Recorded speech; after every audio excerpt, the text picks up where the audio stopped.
sometimes we're so attached to what we think we want and how we think things should be and who we think this person should be and how we think a relationship should be in that specific outcome, that we don't realize that we are limiting the infinite possibilities. We're limiting the infinite ways that life can manifest and unfold and fulfill itself through us, in us, and as us. And so in that attachment, in that force, we often don't realize that we're not open and we're not available. And so surrender, I think, is an availability. It's an openness. It's a receptivity, but it's also the willingness to allow life to lead us, allow life to reveal itself to us, allow ourselves to be led and guided by the intelligence that is life, rather than constantly imposing our egoic will onto life.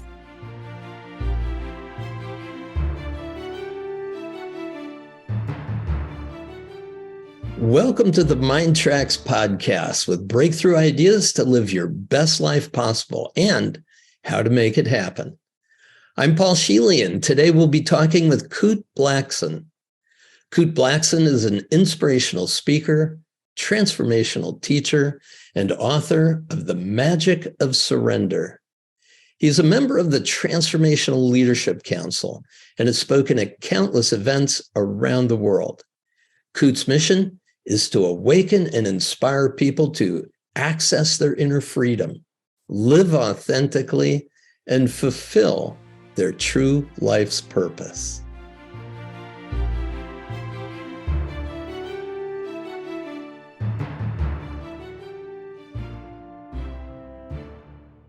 Hello, Kute. Very good to be with you. Thank you. Thanks for having me. Great pleasure.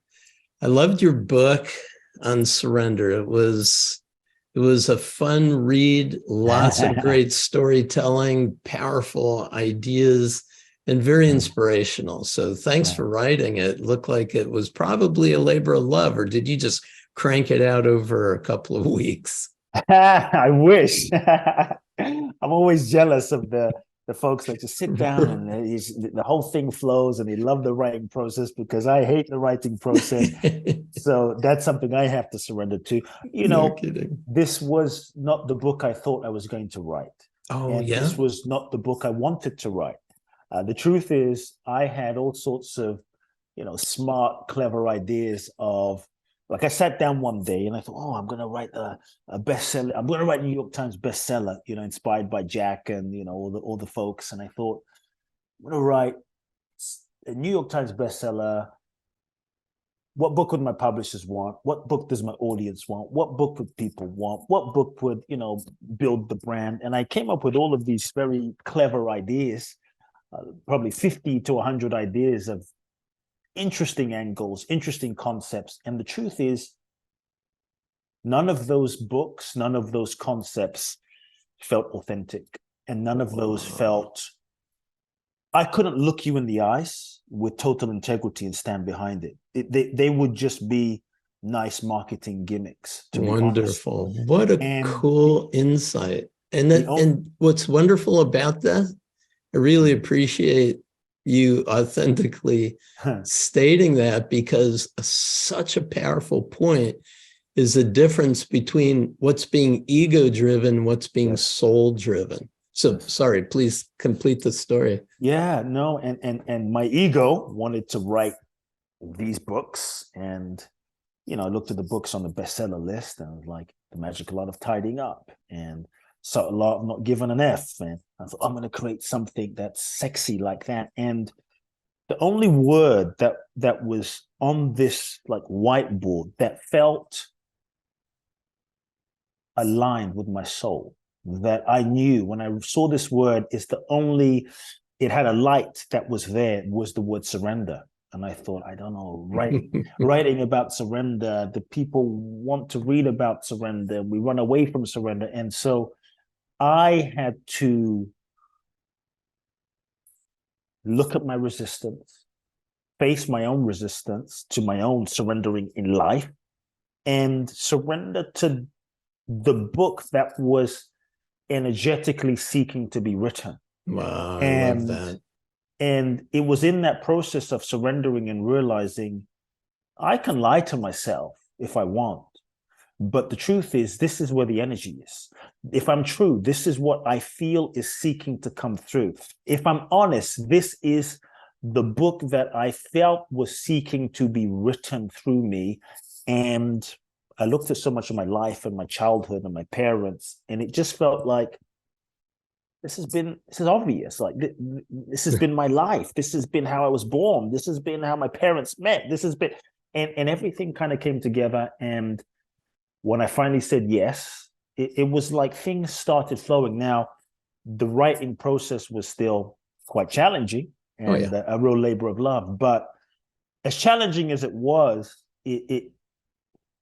I was able to move through my own resistances to the creative writing process because I felt it was real. You know, beautiful.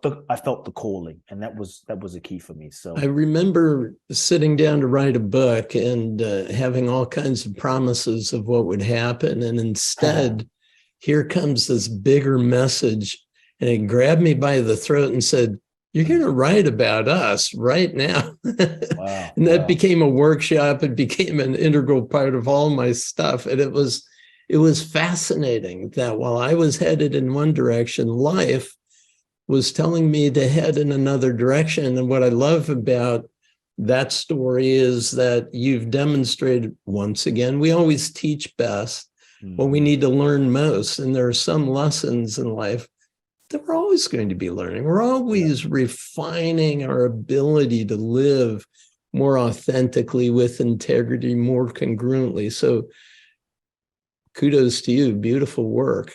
Yeah. It is the work of the soul. And I would like to get into that distinction, this idea of surrendering leading to a significant amount of magic. You said surrender and trust equals magic, control and resistance equals suffering.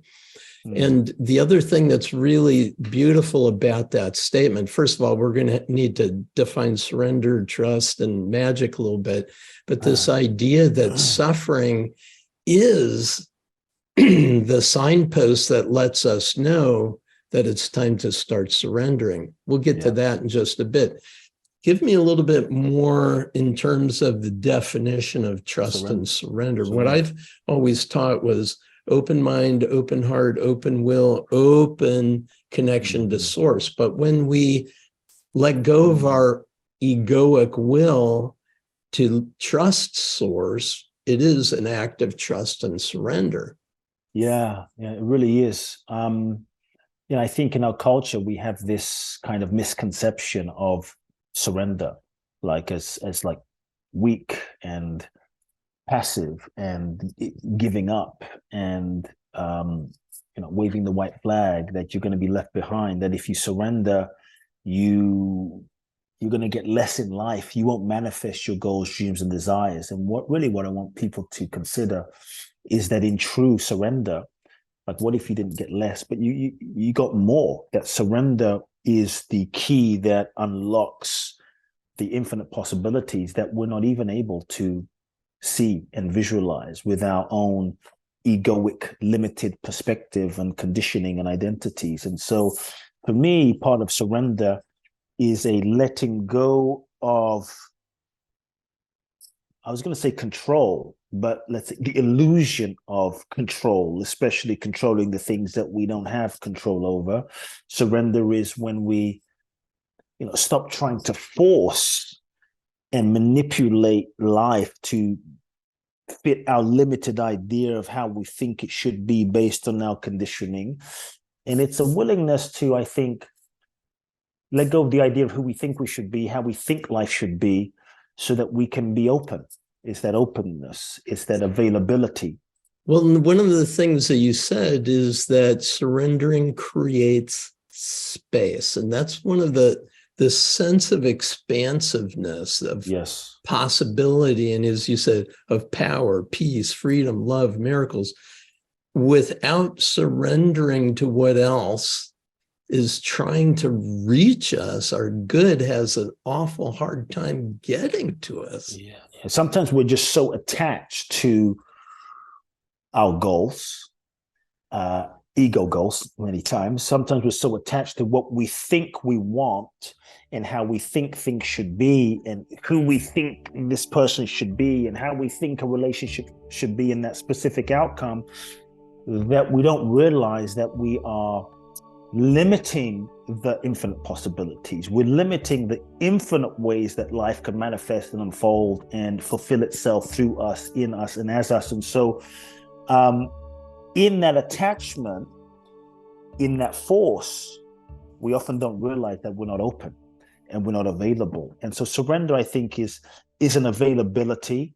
It's an openness, it's a receptivity, but it's also the willingness to allow life to lead us, allow life to reveal itself to us, allow ourselves to be led and guided by the intelligence that is life, rather than constantly imposing our egoic will onto life. And so I think that's a difference, is to allow life to show us, and I think if we are willing to be available and open, life has an intelligence. Life has been around for billions, for eternity. And I think it brought us here, right? It brought us here. It unfolded us here. It was breathing us, functioning us, digesting our food. Trillions and trillions and trillions of processes are happening in spite of us and without our conscious control. It's just unfolding. And so I think if we are willing to just be open and available, we don't put limits on life. And what I found is you start feeling that in the quietness, in the availability, life has a flow. There is a natural flow to life that sometimes feels very subtle, but if we bring ourselves into relationship with that, it has a flow. Like, you start feeling something's moving this way. And that's also going to be one of those good discerning moments that will help us understand the difference between the progress we're making through sheer determination of willpower by trying to predict and control the outcomes of our lives versus really sensing and responding what's more open, what's a little lighter, what's a little freer. So I really appreciate the stories that you tell to give your own personal examples, but then also historical figures in the way that they also found what life was trying to do. And, so often, Kute, what happens is people you and I work with as clients, they have goals. Yep. They know what they're trying to do, but for some reason, they just keep sabotaging it. Just something's not working. The circumstances aren't right. And a lot of times there is people give up on their goal. And what I've been taught through teachers that I've studied with is that once a goal lands on us, we already have within us what's needed to be able to achieve it. But what we have to do is we have to contact source, or as one teacher said, the pure imaginal realm, that realm of all possibility, and let it tell you how it's going to happen. Not what it is necessarily, but how. There was a great story you told about doing a surrender trip. You just visited your father, you're at the airport, and you're going to go on a surrender trip. And the way in which you argued with life over and over and over again was really key. Can you describe some of those insights and how you learned to listen to life? Yeah, you talk about the trip where I just traveled around the world, and I basically showed up in a nutshell without giving the whole story. But I showed up at the airport and I had 7 days, and I just decided to literally not plan anything and see what would happen if for 7 days I just said yes and followed the deep, authentic guidance of my soul. Yeah, and without questioning.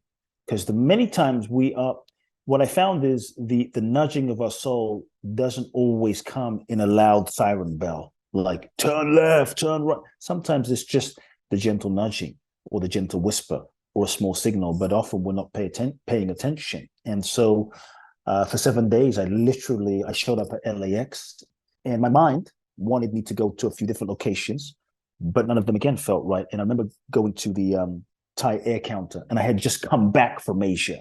I had just returned from Asia, just done an event in Bali, and 2 days ago just returned. And the last thing I wanted to do was go back to Asia. And all I knew was the nudging, that subtle nudging that was arising from more than my strategy or logic was telling me this direction, which was go back to Asia, get on a plane and go to Thailand. I end up in Thailand, long story short, expecting to get clear, specific direction.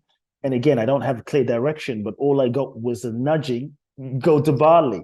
I ended up in Bali wondering, what the hell am I doing in Bali? I was just in Bali for 2 days walking around, and I went to I was about to go to my favorite restaurant in Bali, in Ubud, and the nudging said, no, don't go here, go to this vegan restaurant. I'm like, I'm not vegan. I don't want to go to a vegan restaurant. But the nudging was there, a subtle sense.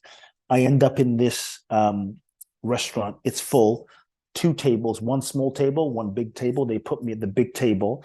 And I'm sitting there going, you know what? I'm not moving until I get some guidance. Like I'm not going to like do something. I'm just going to be and allow myself to be led. And it was crazy. In through the door walks a man who I'd given up at this point, but I had been trying to meet like 10 years ago for 5 years, trying to track this media mogul down, because people said, you got to work together. You got to work with him. You're going to work with him. There's things you have to do. And I had sent him letters. I had harassed his assistants. I had knocked on his office doors. Nothing. I had exhausted my ego's capacity to make it happen. And I gave up. And this was like 5, 7, 6 years later. In the middle of the jungle in Bali, in walks this man. All of a sudden. And I'm about to like jump up and speak to him. No, just allow. Okay, so I'm just listening. And I think part of surrender is the willingness to listen and be available. So I'm listening. I'm guided not to approach him. All of a sudden, a woman walks up to the table and she says, can I sit here with my friend? I say, sure, it's big enough. Just so happens I was at this big table. And she sits down, she invites her friend. Sure enough, the man who I saw, who I'd been trying to connect with years ago, is her very close friend, sits down. They start talking. She sits on my left, he sits on my right. We strike up a conversation. And he asked me, so what are you doing in Bali? And I say, I'm not exactly sure, because I was here 2 days ago and I was guided back and I ended up at this table somehow. And here I am. And we start talking. He opens up, I open up, and he looks at me and he says, look, I need to go now, but we met for a reason. And he says to me, it's God's plan. That's it. And we exchange information. And so, you know, life unfolds in the process of living. No, there are a couple of things I really love about this story. One is how incredulous you were. Like, the nudging's putting me where?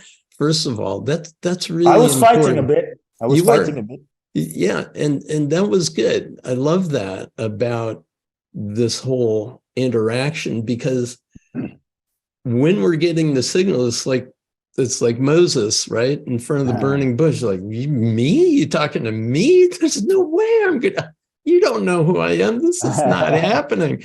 But then there is a nudge, and you say nudge, and you used 2 words. You said, the nudge said to me. Now I want to know. I kind of want to like untangle that just a little bit. How does that feel? Yeah, and what does that sound like in you? For me, it's a subtle sense. Right. It's a subtle sense. In that sense. And I get that it's going to be different. Yeah, it's going to be different from for person everyone. to person. But it was a subtle sense that I wasn't making up. It wasn't like, oh, I really want this thing to happen. It was like, I actually don't want this thing to happen, but I feel something taking this path, going right. I actually want to go left. Was it a sense of expansion and contraction? What is it? It was a sense in the body. Yeah. A sensation in the body. And You know, like if you're standing in a stream and it's flowing in a direction, it kind of felt like that. It's something is kind of like, I feel like if I were to give words to it, it's like go to Bali. But it's not really in words. It's the sense of Bali. Excellent. Logically, and so here's one thing I had to learn, and I think this is important. I had to learn through the years to stop questioning that sense. And everything shifted when I stopped trying to understand, figure out, analyze, and question it. And I just, when I feel this sense, it's like, I don't understand why. Many times what you're guided to do won't make sense to your mind because it's not arising from the mind. It's arising from that infinite dimension of possibilities. Yeah. And I would just invite people, follow it. Don't question. Turn left. I just turn left. Turn right. I just turn right. Go straight. Just go straight. Pick up the phone. Call Paul. Pick up the phone. Call Paul. Because I think often we end up blocking that flow in the constant need to understand and the need to know, which is another form of control, ego's strategy of control. And so I think when things will often end up making sense after the fact, after the manifestation. Right. Hindsight. Yep. Super easy to see. Well, this was the only way it could have happened. When we're in the middle of it, right? Standing and turning and trying to move upstream feels different than taking a step downstream. What I wonder is, what is the practice for you of being able to listen to those subtle messages, to feel those subtler nudges, and what would you offer to our listeners of what they could do as a practice? Yeah, I would just first tell people, like, you don't have to know where you're going in order to get to exactly where you need to be, and trust that there's something inside of you that knows. There's something inside of you that is intelligent, that knows. And so embrace the unknown, because I think when you live your life from that place, your manifestation is not limited to your experience, your past, your personality, your conditioning. You're stepping into a way of creating that is open, is available. One practice is just sitting and asking a question, like, what is it that life is seeking to express through me? Nice. And just sitting with that. Not even asking, well, what do I want? I mean, that's one level of a question. But many times we ask that question, the answer comes from the level of the mind. The mind itself is conditioned. And sometimes we get what we thought we wanted, only to realize that what we thought we wanted is just what we thought we wanted based on who we thought we were. And sometimes the goals can be a projection of unmet needs. And so and there is a neediness in that word, want, wanting, right? Yes.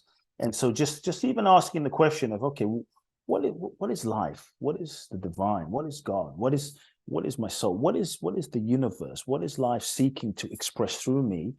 And what is the deepest impulse of what life is seeking to express? And for me, just sitting with the question and becoming still and making myself just available. In that availability, listening. In that availability, just listening. And I found that to be really, as a practice, really helpful. Listening and feeling. Yeah, right?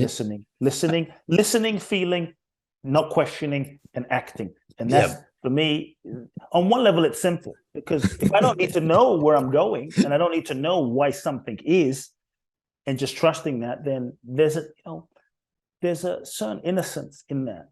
Right. There's a certain... The innocence is a good one, because I remember each of my kids would get to a point where they are no longer innocently following, but asking, well, why? Why? Why? And I'd look at them and say, there's only one answer to why, and it's the word because.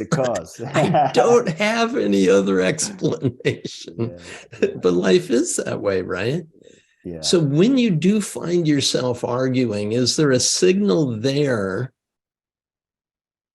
about the resistance, that you're in a place of resisting? And is there something after the resistance is clear that you could do to help move things along?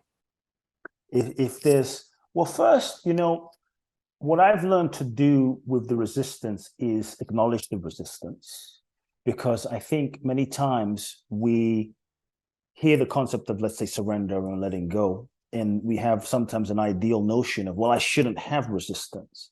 And the more we sometimes resist resistance, the more resistance stays stuck. And often it's our own ego, our perceived sense of self, that resists. And I think resistance is natural. Resistance is okay. The ego's job is to reinforce its existence and protect us from getting hurt again, like maybe we were hurt when we were younger. And so resistance is a form and an activity of the ego seeking to reinforce itself and protect us from getting hurt. So even that resistance can mean well. And so what I had to do was understand that underlying even that behavior of resistance, the intention is positive.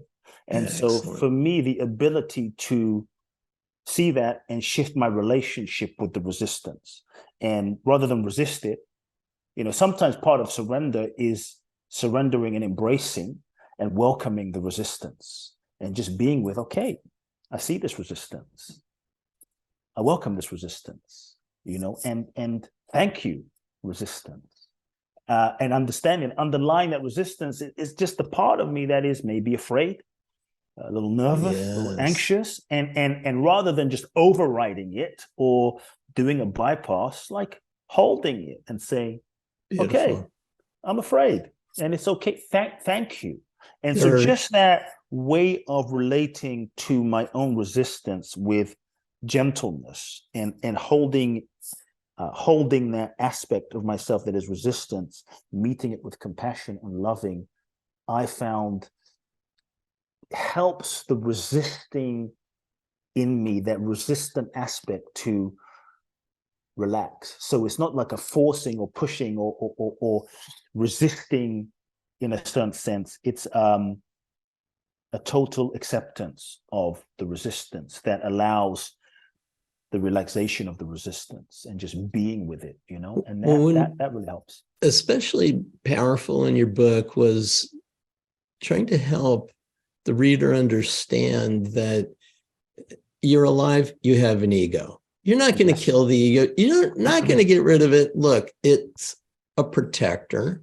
Yes. It's helping you. So when you welcome it, and as you say several places in your book, if you say, what is this pattern or what is this feeling here to remind me of, or to show me, or to help me to get past it? And very often when I work with clients, they'll say, that part of you is trying to be a protector, is you've been doing battle with that for decades. There's a war going on inside of you. Why don't you ask it what it wants? Yeah. And what does it need? And when you can provide it, it no longer has a need for being there so powerfully. You go on to talk about story. If you woke up in a hospital room and you had no memory, and someone came and told you everything about your life, what was the one thing you would know? Is that I exist. Everything else is a story. So if you could talk about why it's so important for our growth and development to a higher level, that we try to unravel some of those stories that may have us, instead of recognizing this is a story that I have. Yeah, I think when we're locked in our personas and identities and roles and stories, we're limited. And we really believe ourselves to be with the role, the story. We really believe ourselves to be that persona. And the degree to which we are conditioned inside of that is the degree to which we are not free. the degree to which we're conditioned inside of that and believe those stories, we live in a prison of that limitation that we actually don't have free will to choose. We're just repeating the same dynamics, repeating the same stories, repeating the same actions based on the sense of identification. And so I think why it's important is the ability to free ourselves, the ability to connect more deeply with who we truly are, with our authentic nature, with our truth, with our authentic feelings. And as we connect with who we truly are versus the limitation of our stories and conditioning, then we have the ability to really be present in the moment, the ability to really be in the moment and meet the moment fully and freshly versus projecting onto the moment the past stories and the past conditioning. And so I think it's important for us to be free. The freedom aspect is really key. One of the distinctions you're making here right now is that when somebody is saying, well, the reason I don't want to be my authentic self is because my authentic self is unworthy. And it's difficult for someone to see that, no. Your authentic self is magnificent. There's greatness in you. There's purpose. There's presence. There's divine nature in you. But because they don't recognize that their sense of unworthiness is a story, how do you get underneath that? Now, I saw it over and over again in the stories you told of working with clients. So I think the reader of the book is going to get a hint of that.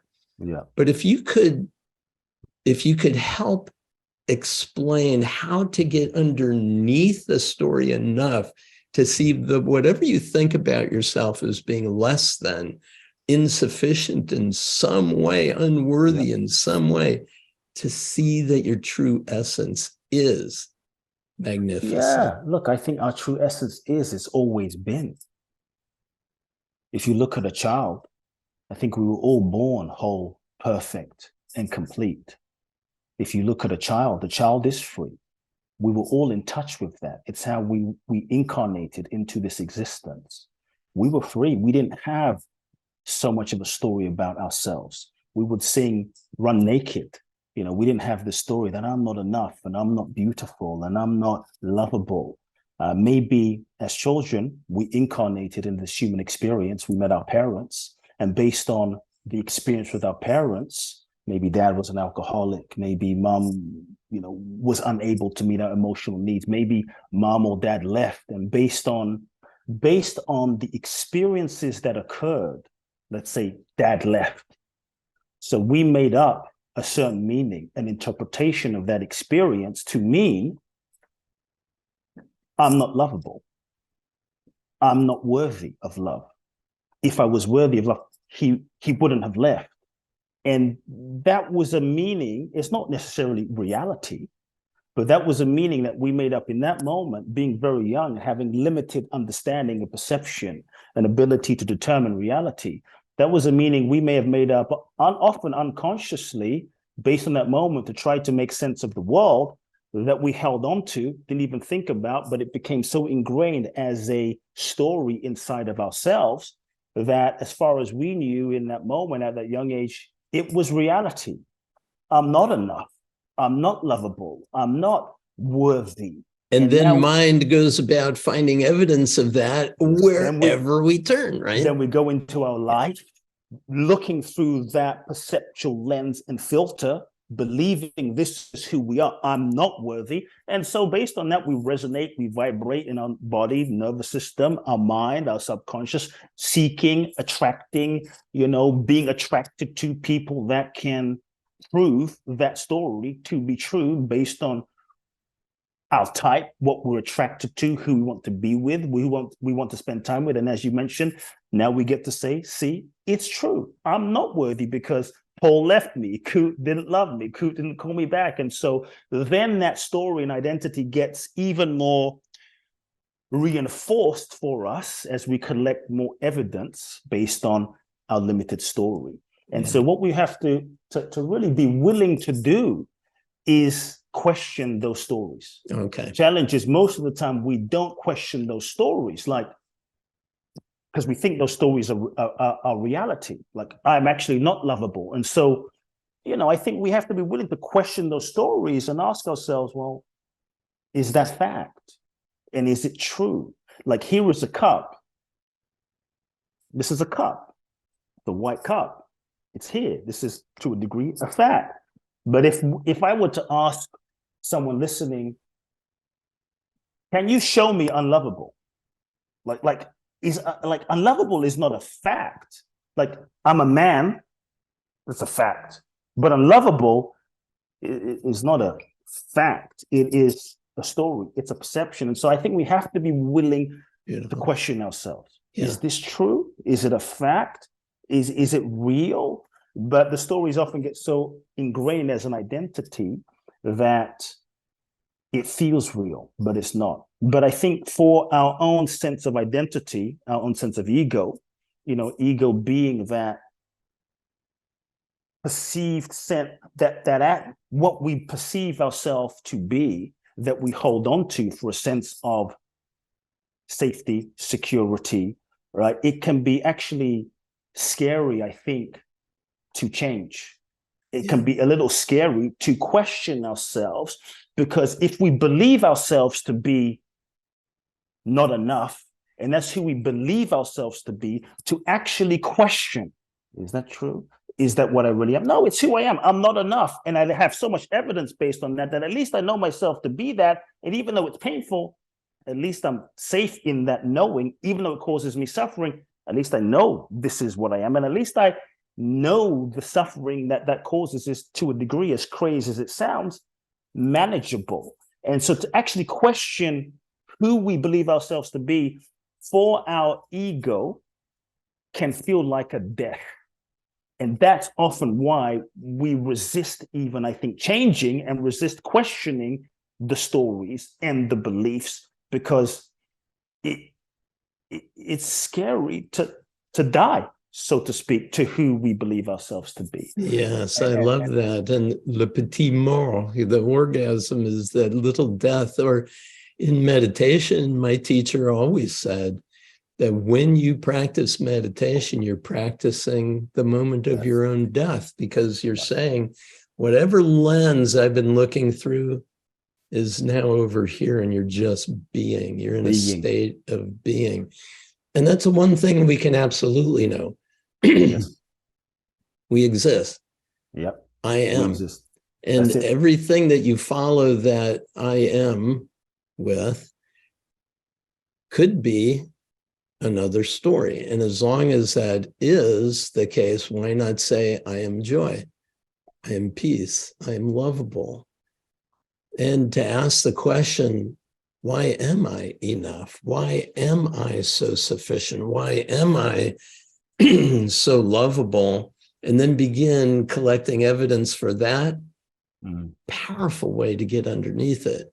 Now, this is a key piece in what you're talking about in the magic of surrender. Magic is the nature of the miraculous life that we are leading. And we can't really fully receive that magic, the miracles that are available to us, until we trust, until we surrender, until we let go, until we know without any question that it, not only is everything going to be okay, but everything is okay right now. So when you help people to move to that place of recognizing the perfection within the imperfection, like this thing your client doesn't want, doesn't like it, this is the way it is, I don't want it this way. You help people embrace that this is also perfect. What would you recommend to somebody who's listening that is recognizing there's something in their life they don't see as perfect, but you come to them, you immediately see the perfection in it? how can they open to the magic that's available to them right here, right now?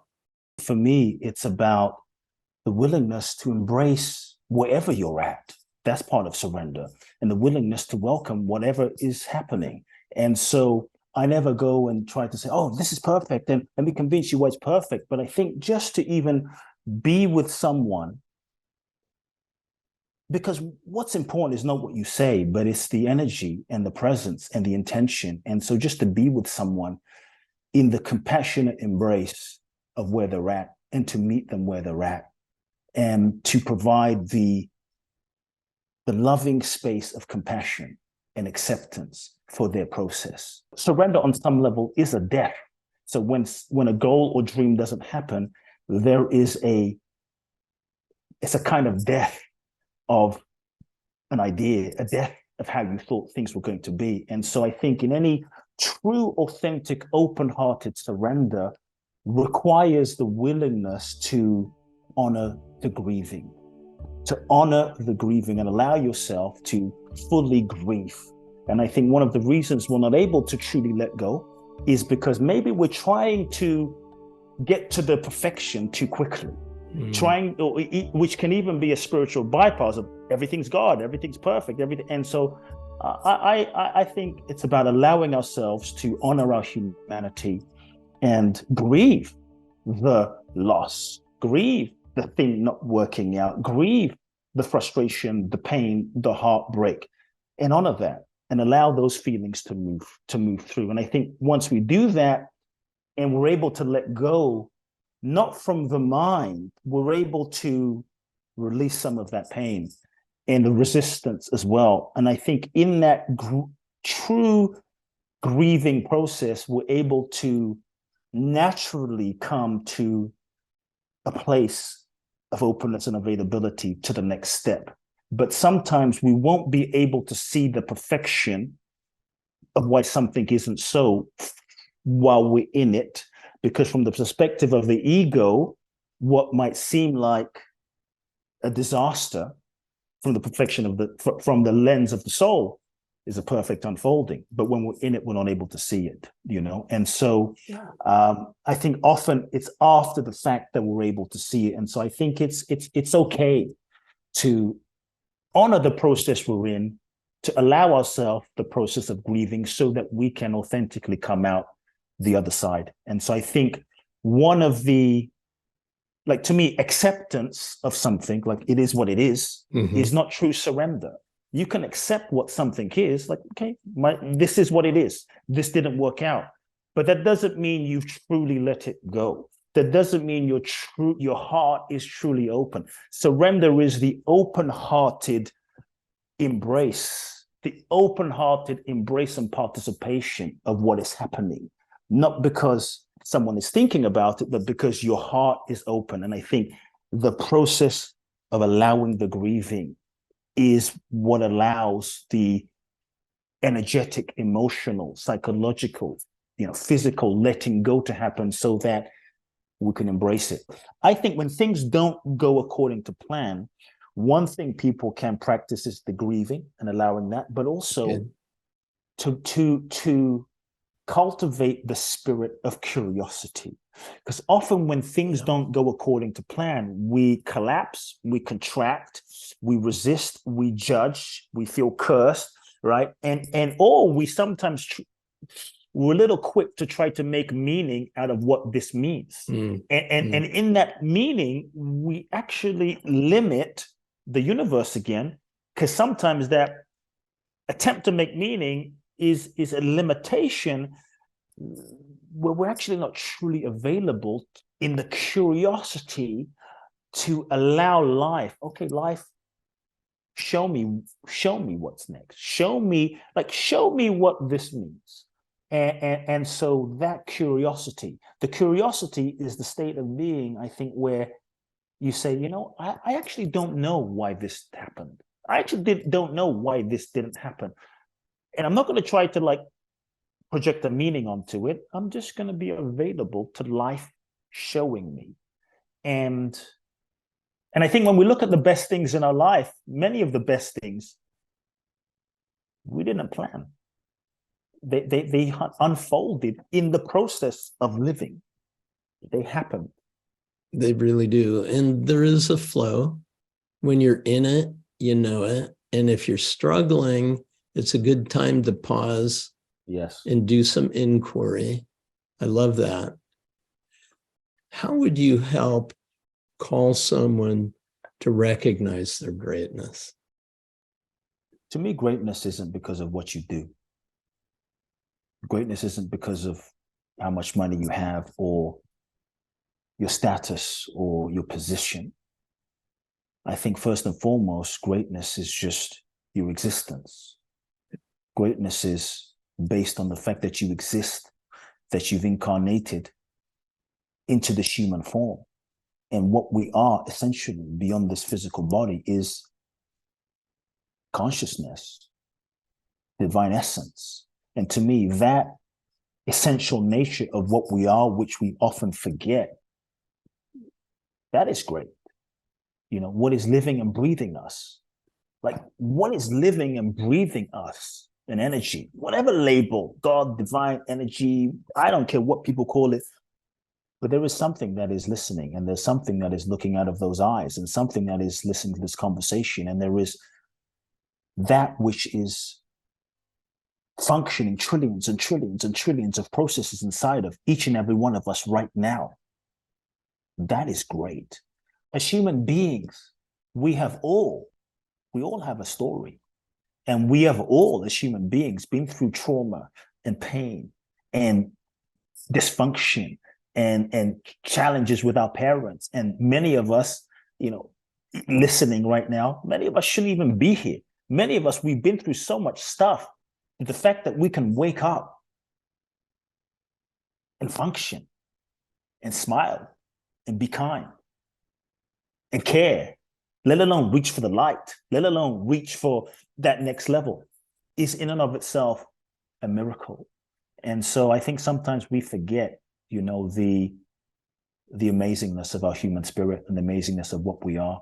And so nice to be human, you know, with all of its risks and heartbreaks and death and pain and challenges and, you know, vulnerabilities of what it is to be human and to live with it like a heart open. I mean, it's risky, man. And to the fact that we are here alive and we show up every day and we try, to me, this is great. Yay. Yeah. There is a power in the idea of recognizing the greatness of just being right now, in the same way that you talk about recognizing the miracles that exist for you right now, this heartbeat, this breath that breathes you without you having to think about miracle, miracle, miracle, miracle, miracle. It's all miracles. Yes. You are great. Kute, thank you so much for your inspiring ideas, the power of your presence in the lives of so many millions of people in the world. And thanks especially for being here with me. I appreciate you. Appreciate you. Peace and blessings.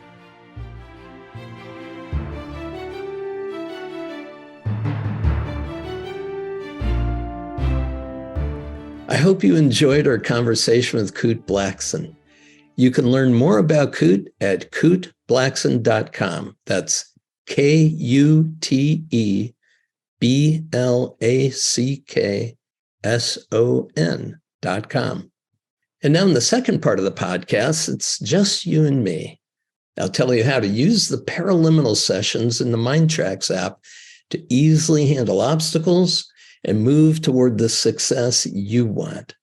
If you're new to the relaxing Paraliminal audio sessions, they use breakthrough technologies to activate your whole mind in only 20 minutes to help improve any area of your life. Let's get going.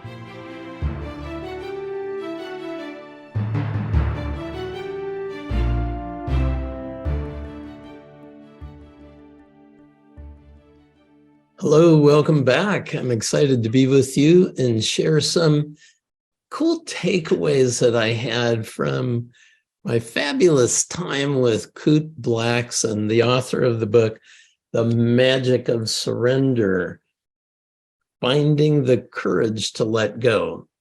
It was a wonderful time. He's an inspiring spiritual teacher, brilliant consultant, and a really compassionate and authentic human being sharing from the heart. It was a real joy for me to have my dialogue with him. I'm glad that you could join in. My takeaways come in 4 different areas. There were a lot. As you could tell, I was pretty enthusiastic about the things he was sharing. But the 4 that I'd like to talk about are surrender, getting beyond the need for control, getting into the flow of life, and then the concept of greatness. Now, through the use of paraliminal technology, we can access a profound number of resources within you that can help you in each one of these 4 areas. So I'd like to go through them and some of the thoughts that I had about it. Now, the concept of surrender is obviously at the heart of everything that Kute and I were talking about. And the redefinition of surrender, what it means and why it's so important and how it leads to an expansion of all kinds of possibility and literally miracles in areas of your life where you may have thought there was not a chance to have a shift of any kind. So surrender is at the heart of it. And some of the paraliminals that may help get you on to surrendering at deeper levels for yourself include letting go. That's a paraliminal that I did with Hale Dwoskin, who with the Sedona method really shows what he calls a triple welcoming. It's a concept that Kute referred to as just welcoming the feelings. Now, I spent a lot of time with Hale as well as a teacher of mine named Arnold Patton, who really looks at how important it is to feel what it is we're feeling, to just welcome it. If we don't want to feel it, we resist it, we get stuck in a loop or a pattern, as Kute talks about it, that ends up just repeating itself over and over again. Life is a classroom. We're here to get the lesson. If we don't get the lesson, we keep repeating the lesson until we get it. And sometimes we get stuck in patterns. And the only way is to first move beyond the resistance or surrender our resistance to it. Another one, gratitude. So important. Kute talks about in his book the idea of recognizing the miraculous nature of everything. It's not mundane. The fact that you're alive is miraculous. Everything about your life is miraculous. So gratitude helps you focus on the great and small things for which you can be thankful, but more important that recognizing the great fullness of your life, an important idea.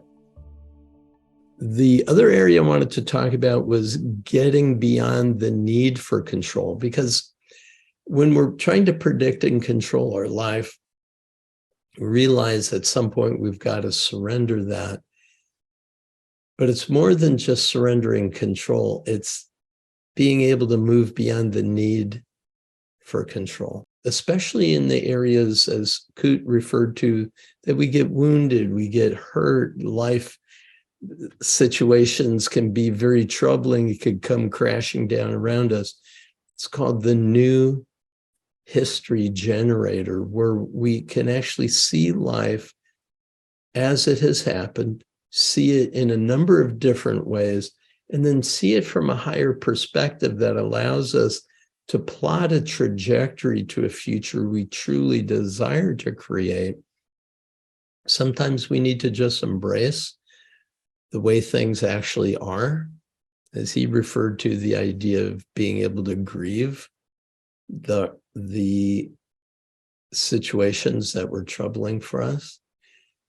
And in a compassionate way, see that there are other ways of viewing what's happened and being able to see the perfect nature of how things are flowing along, that there are no mistakes that have happened, and our mistakes or failures of our past don't have to define how our future is going to unfold. So New History Generator is cool. On the second session, the B session of that is called the mental review of each day. So you can get in touch with what worked, what didn't, how you'd like it to go. So on a daily basis, we're trying to live in a day-tight compartment. This day is complete. Now we're living this day. And when this day is complete, we can be finished with it and move on to what's trying to emerge as your highest expression in this life. That gets us to the flow of life. I had mentioned the intuition earlier, the idea of being in touch with our intuition. And when we are flowing with our intuition, things flow more effectively. As Kute talked about, that nudge. Wow. What does your nudge look, sound, or feel like? What does it sound like when he said, I felt the nudge, like there is a flow of a river, and if I turn this way, it's easier. When I turn that way, it seems to be more struggle. Intuition Amplifier can help you identify how that subtle communication takes place and assist you in getting into the flow of life.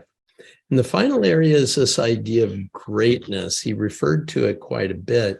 Greatness, in my estimation, has a number of important components to it. And if you can accept Kute's proposition that by the very nature of your existence, there is greatness. Who you are at your essence, the fact that you're alive, that you made it into this expression. You are here to deliver gifts and talents into the world. And to really help reinforce this idea or open you to this idea, if you don't believe it, self-love Paraliminal tops the list. It's so cool.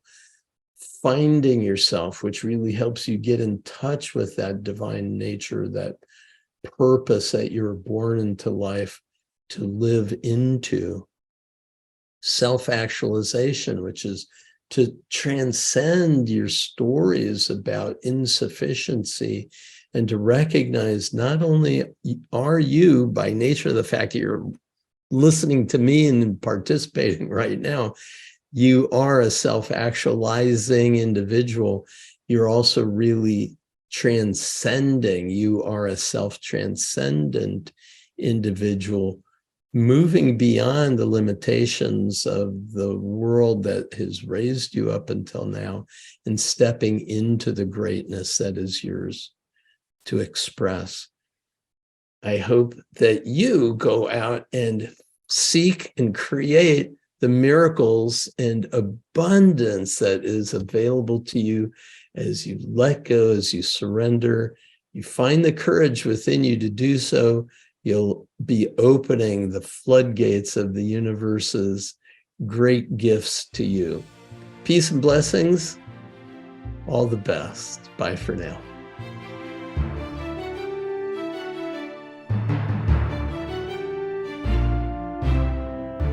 Thank you for joining me today. I applaud your willingness to maximize your potential.